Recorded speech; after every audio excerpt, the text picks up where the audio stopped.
Olá, bem-vindos de volta. Hoje venho aqui para a gente falar um pouquinho sobre o desmame. Junto do desfraude, o desmame é um dos assuntos mais solicitados, assim, por parentes, né? Mas principalmente pelas mães de crianças que estão nessa fase.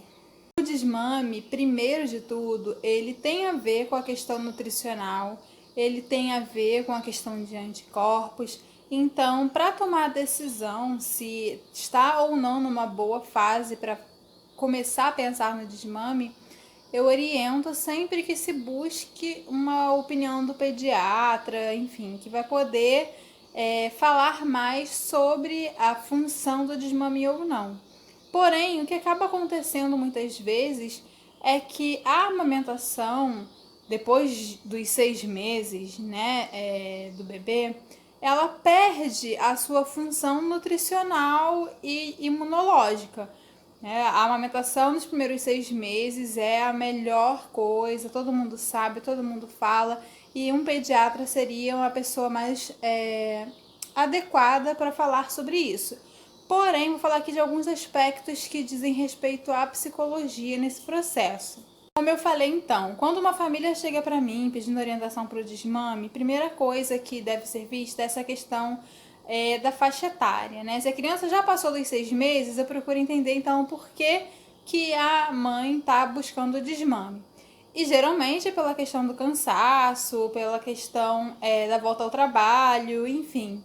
Tem vários aspectos aí que podem ser usados como argumento. E como eu disse, passando os 6 meses, a amamentação, né, o aleitamento materno, já perdeu a função nutricional, já perdeu a função imunológica, muitas vezes o que sobra, o que fica, é mais a questão afetiva, que aí diz respeito, inclusive, mais à mãe do que a criança efetivamente, do que é o bebê. Muitas vezes o vínculo que fica é a questão afetiva. E isso, então, que acaba sendo o fator que mais dificulta o processo do desmame, porque a gente está falando aqui de um laço emocional, de um laço afetivo.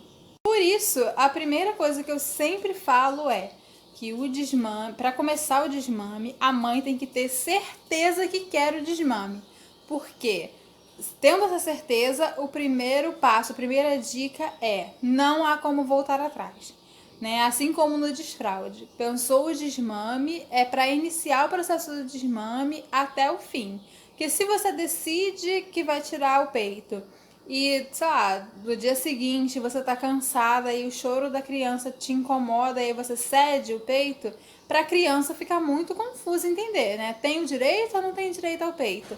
Então é bom estipular a regra de não tem mais o peito, e para isso a mulher precisa se sentir bastante segura dessa decisão. Esse passo é o principal passo e eu posso terminar o vídeo aqui, porque se isso for seguido à risca, depois de um tempo tudo vai ser muito mais tranquilo.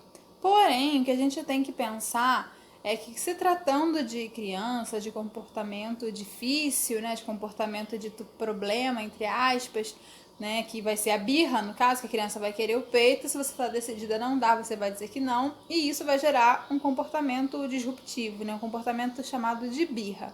E então, você tem que estar muito segura desse processo, saber que é pro bem da criança, de fato, que é pro seu bem também, mãe, né, de fato, e assegurar isso, né? Assegurar essa decisão como algo realmente pensado para o bem de todos os envolvidos. Então, o que a gente sabe sobre manejo comportamental em psicologia é que, quando a gente quer extinguir o comportamento, no caso a amamentação, esse comportamento tende a piorar em intensidade ou em frequência para depois ser extinto. Então, um exemplo: se a criança pede um brinquedo para você, você diz não, aí a criança vai chorar.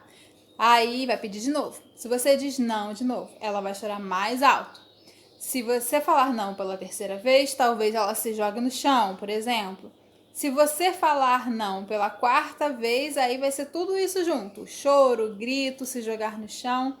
E aí é onde geralmente as pessoas cedem, porque pelo espetáculo, porque todos olham, né? Pelo incômodo mesmo, né? Porque, enfim, uma criança chorando não é algo agradável. e acaba cedendo. O que a gente ensina para essa criança?